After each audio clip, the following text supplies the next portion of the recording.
Okay, so this is actually the same thing that happened to me with the last generation, where it's September, it's really busy. I didn't really think I was gonna review these. There's lots of other stuff I gotta get to, but just like last time, Apple sent me their latest AirPods Pros. And the first thing I did this time with them was get on a plane and fly with them. And now I gotta show you these new headphones. These are AirPods Pro 3. They look physically almost the same as AirPods Pro 2, but there's actually a host of new things here. And the thing is, I'm not normally an earbuds person, and I'm certainly not typically a wear my headphones all day, every day type of person, like so many are. But with all the improvements that they've stacked up in this third generation, I get it.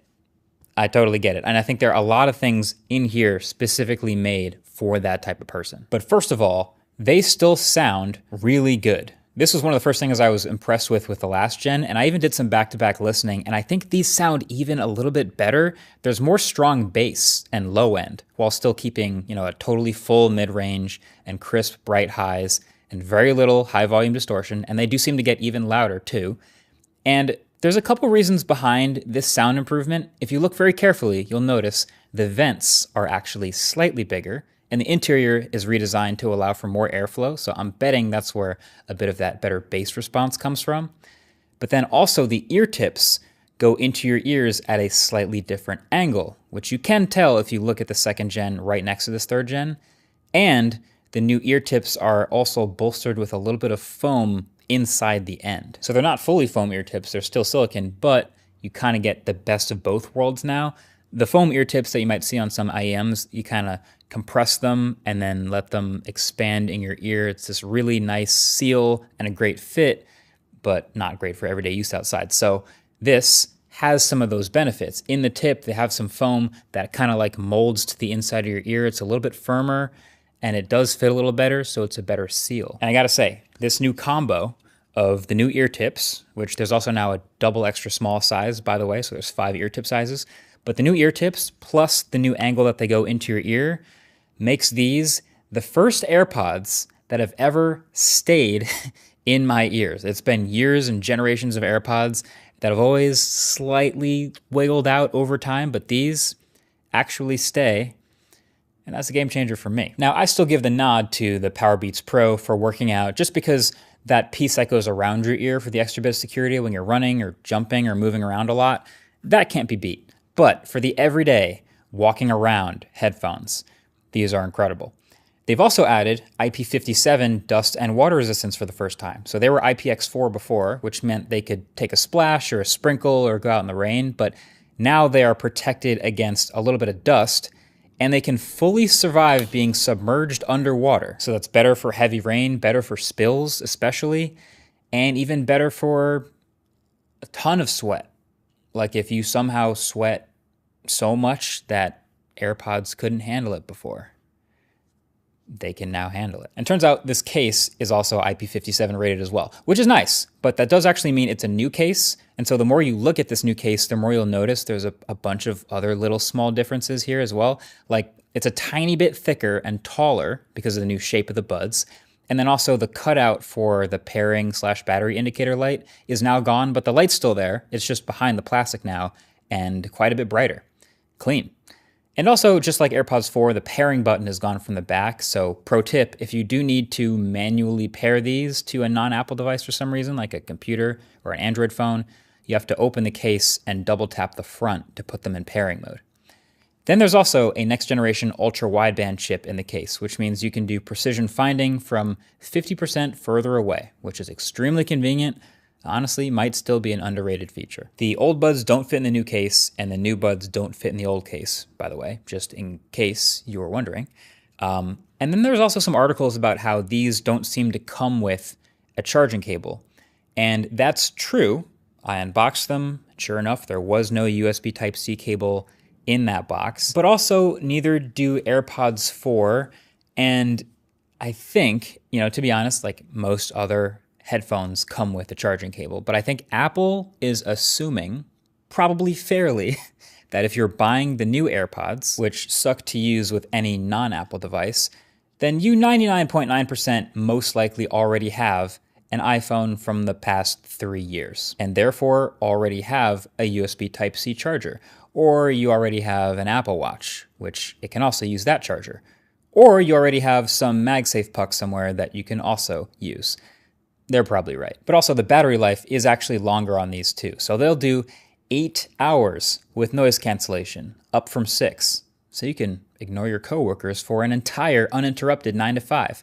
And then transparency mode or hearing aid functionality will do up to 10 hours now from the previous 6. The slide in the keynote that rose my eyebrow the most when I saw it, when they introduced this a few days ago, was world's best active noise cancellation of any in-ear wireless headphones. No asterisk, no fine print, no weird comparisons or anything, just all gas, no brakes, big claim. Now Apple says a lot of things.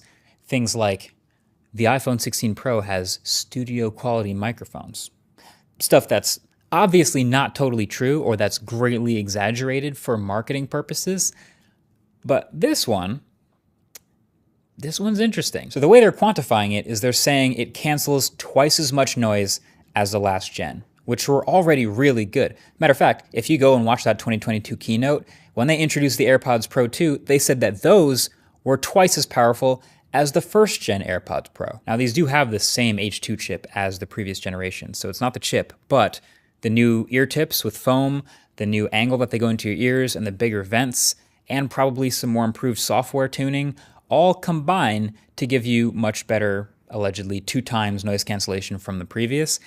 And yeah, the ANC is pretty incredible in these. With my music at basically half volume, I already hear nothing but my music. Now, in this studio environment where, there's some voices, maybe occasional louder noises, one really loud mechanical keyboard, and a few dog barks, that's pretty easy. I'm locked in. I'm only hearing my music.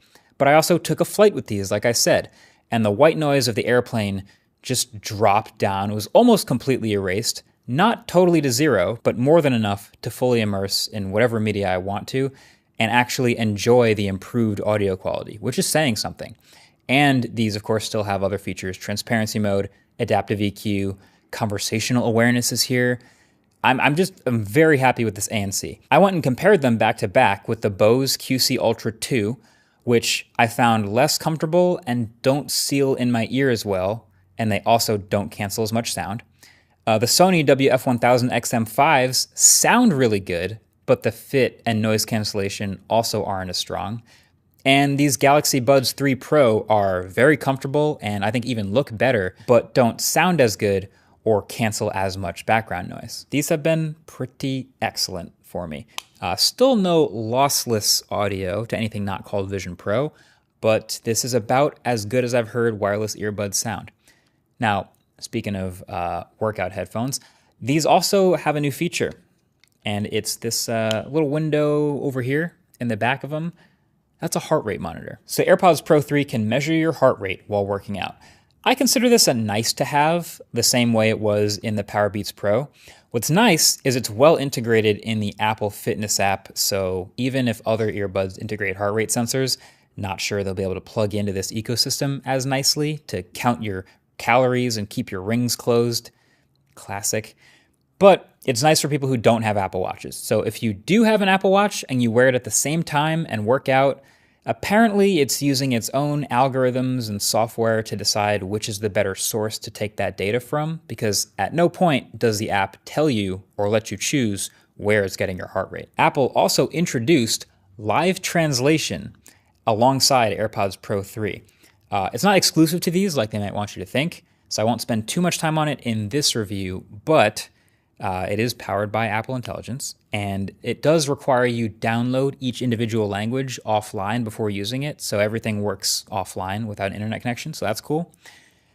And I'm starting to think this is the perfect year to do a big comparison just on all these live translate features, because it seems like 2025 is the year of live translation. And there's a bunch of different versions of it, and I kind of want to see which one's best. Like, is it a phone app, or is it phone plus headphones? Or will it be smart glasses with AI? Or will it be a pin? Nah, it probably won't be a pin. But this really feels like the year live translation actually finally became possible. But overall, okay, better fit, better sound, better ANC, IP rating now, better battery life. all for the same price, I get it. People who wear AirPods all day are going to love these things. People who sometimes wear AirPods are also going to love these things. Honestly, the only reason they're not about to become my new dailies is because I still prefer over-ear headphones. So I mostly still use my Sonys for traveling and listening to music and watching movies. Anytime I'm on a plane, I have these. And then when I work out, it's back to dedicated workout headphones, which for me are still the Power Beats. But if you want one pair of headphones to do everything, or if you're on the fence, like, these really don't have any weaknesses if you're an iPhone user. Well played, Apple. Well played. Now, fun fact, the original AirPods were announced 3,295 days ago, and they still look like this. Like, the tech has gotten way, way better, but all these generations later, they still go with this small, white, glossy dental floss case.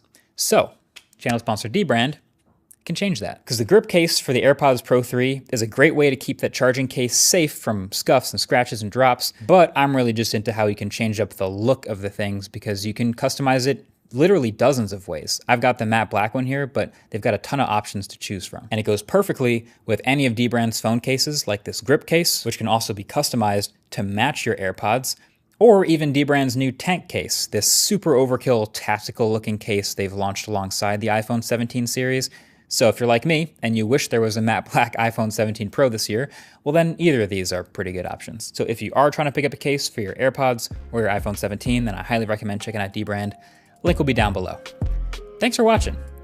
Catch you very soon. It's Techtember. I'll catch you real soon in the next one. Peace.